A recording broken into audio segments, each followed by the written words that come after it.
Welcome to Running on Reddit, r/JUSTNOMIL, where mother-in-laws are a piece of work, and just plain old nasty. I recently taught my daughter, Kiddo, how to say no to unwanted physical contact. I said she should start with a clear, "Do not touch me," and if they persist, she can raise her voice accordingly, and hold out her arms in front of her, so as to keep them away without harming anyone. It was meant to be used on a boy at school, but after it worked on him, my daughter extended her use of it to the GP, the teaching assistant, random people in the store, and her father, holding out her arms and yelling, "Do not touch me," when anyone comes too close. I am the only person she will let hug her without hesitation. In the last week, I've been trying to teach Kiddo that some physical contact is alright. The GP has to give her her shots, the TA has to patch up her knee when she falls and scrapes it, people are always going to accidentally bump into her in public, and so on. And Kiddo has gone from overusing what I taught her on everyone she meets, to using it more selectively, only when she really doesn't want to be touched. Kiddo's father, X, 30, doesn't see her a lot. He travels a lot for work and is gone for long periods of time, but he owns a permanent residence in town, so when he's in town, Kiddo stays with him every other week. He's in town for the next month, and came by a week ago to have his week with Kiddo, and went in for a hug, but when she wouldn't let him touch her, X asked to speak to me outside, where he accused me of telling Kiddo to refuse to greet him, and he left, annoyed and without Kiddo. X came by today to try for his week again. He goes to hug her, Kiddo says she doesn't want him to. He tries anyway and Kiddo runs to me, and hugs me instead. X looks even more upset. He asks if we can talk outside, and I follow him out. X bursts into tears, saying he can't believe it's gotten to the stage where Kiddo won't even hug him. I tell him that it's her choice, to which he replied that it's easy for you to say, as she is fine with me touching her. He asked me if I could do something about this, and I said I'd reassure her, but that was it. We went back inside. Kiddo stands next to me immediately. X holds out his arms for Kiddo to hug him, and Kiddo hugs me instead. I said it's just your dad, Kiddo. You don't have to hug him if you don't want to, but it's just your dad. He loves you and he's looking forward to spending the week with you, because he hasn't seen you in ages. Kiddo shakes her head, and hugs me tighter. X looked decimated, and tells me he'll be back shortly. X apparently went for backup, because within an hour, he's back with his mother. His mum never liked me, as X and I were only ever casual, and I refused to get married when we found out Kiddo was incoming. X actually refused, too, but she wasn't upset by him refusing. X's mum immediately goes to hug Kiddo, who does the "do not touch me" thing. X's mum, who barely ever sees Kiddo because she doesn't like me, immediately starts crying. She lives a 20-minute drive from my house, and I gave her an open invitation to stop by for a visit. She's just never taken me up on it. X's mum then accuses me of basically turning her granddaughter against her and X, and demands I make Kiddo hug her. I tell her that it's not up to me. Both X and his mother leave eventually, but not until after they try and force Kiddo to hug them more than once each. This is also now the second week in a row where X missed visitation, as Kiddo simply wouldn't go with him. We have a legally enforceable custody agreement, saying he gets every other week when he's in town.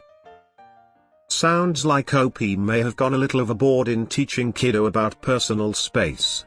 To literally say it to almost everyone. My husband and I, we have an 8-week-old Doberman puppy. We had to leave the city for a week, and we asked mother-in-law if she can care for our puppy while we're gone, and she agreed. She likes dogs, so we left, thinking our dog is in good hands. Yesterday, we came home and were shocked to find our puppy with his ears taped. Mother-in-law had taken him to the vet and had this done, without saying anything to us. And she presented it as a surprise to us, expecting us to be happy. First I almost passed out, and then I was ready to strangle her. Who does something like that to a dog? That's not your dog. Without asking the owners, what do they think about these kinds of things? And mother-in-law didn't understand, Why are we so upset and angry? She was like, what? You were going to crop his ears anyway. No, we weren't. If she called us and asked, we would have told her straight out no. We're 100% against cropping dogs' ears, tails, etc. for aesthetics. If there are medical reasons behind doing that, fine. But if you only do it so that the dog would meet your beauty standards, you're so cruel and disgusting. I've said it and I mean it. I was so mad, and my husband was even angrier. Like, who the hell does she think she is? She was asked to dog sit and that's it. Who gave her permission to mutilate our dog? Who does crap like that behind owners' backs? So when she saw we're not appreciating her efforts at all, she offended. She whined about the money she spent. Well, nobody asked her to do it, and now she's crying about her own stupidity. Mother-in-law was like, a Doberman without cropped ears and tail is nothing but an overgrown dachshund. He won't win any prizes in dog shows with floppy ears and that silly long tail. We weren't going to participate in dog shows. We don't need a superstar, we want a sweet and loving family dog. We would have never in a million years changed his appearance in any way, shape or form. He was perfect for us just the way he was. Originally we were going to pay her for dog sitting, but after this, she's not getting a single cent and she's never staying alone with our dog again. If we need a dog sitter again, we'll ask our friends, anyone but mother-in-law. We're going to see our family vet tomorrow, to see what we can do about this. Also because mother-in-law's not saying where did she got it done, hopefully, it wasn't a rundown market hut that just positioned themselves to be a clinic. I do have some questions for Doberman owners here. Is it possible to reverse it? It's been 4 days since she did it. If we took the tapes off, would his ears return to their natural state?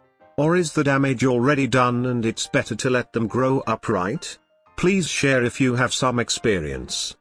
If he's going to have upright ears, well, there's nothing we can do about it. It's just so upsetting that someone made that choice for us, something that we would have never allowed to be done. My daughter is 8 years old now, and ever since she was very little, she had very long, thick hair, about waist length. We styled it in many different ways, and it was one of her most prominent features, but recently she started to mention every now and then, she doesn't like her hair long anymore and wants to cut it.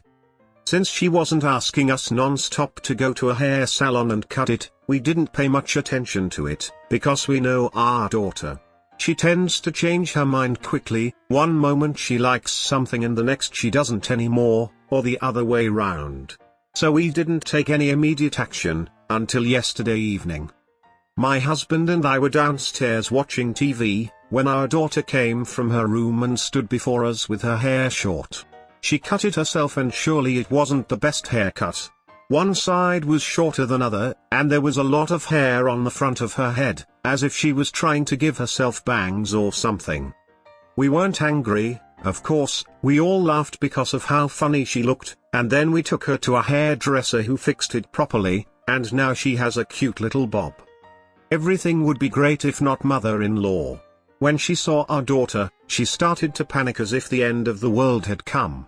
I know mother-in-law liked her hair, and always reminded her to never cut it because nice hair is the most precious jewel a girl can have. It's so stupid and messed up to think that, if you want my opinion, who says short hair can't be nice? She said nothing to our daughter, fortunately, but she unleashed her fury on us. Mother-in-law was like, how could you let her cut her hair? She looks like a boy now. Girls have long hair, not a chin-length chop. It's horrible. You had to say no to her, and if she did it herself, you had to punish her. We were like, mother-in-law, what's the big deal? It's just hair, it grows back. What's the problem? She didn't like her hair long anymore and decided to cut it. Why not? Why should we punish her, or not let her have short hair? The most important thing is that she likes it, and sure, she feels a lot more comfortable with a short cut, that she can just comb in the morning and go on with her day, rather than spend a lot more time to make long hair in a way it looks neat and decent. Mother-in-law said, it doesn't matter what she likes. As a girl, she's supposed to wear her hair in a certain way. You're too lenient about this. Next time she'll ask for a tattoo or fake nails. If I was her mother, I'd give her a real good spanking. Well, great that you're not her mother then. It's super sexist to imply all girls should wear their hair long, and it's also wrong to compare haircuts with tattoos. We see no point in forbidding a child something that's harmless and makes her happy. Mother-in-law was like, so if she asked you for a piercing or something, you would allow it too? I said that it depends on what is it that she wants to pierce. A nose ring in 8 years would be a no, of course, but if she wanted to pierce her earlobes for earrings, sure. Too strict parenting is never a good thing. Mother-in-law was simply furious. She was mad as hell, that was all she could talk about. In her mind, it almost as if a girl loses a part of her worth if she loses her hair. That's total bullcrap, of course, but she tried to make us promise we won't let our daughter cut her hair anymore, so that it goes back to the length it was. Otherwise, our daughter would have a hard life, she would never get married and no man would ever look at her, because he would think she's a lesbo, as only gay women wear their hair short. My husband almost facepalmed and I was like, oh my god, mother-in-law. We knew she's old-fashioned but not to that extent. Almost reminds me of that hag from the movie Tangled. The one who obsesses over the princess's hair and literally dies after it is cut.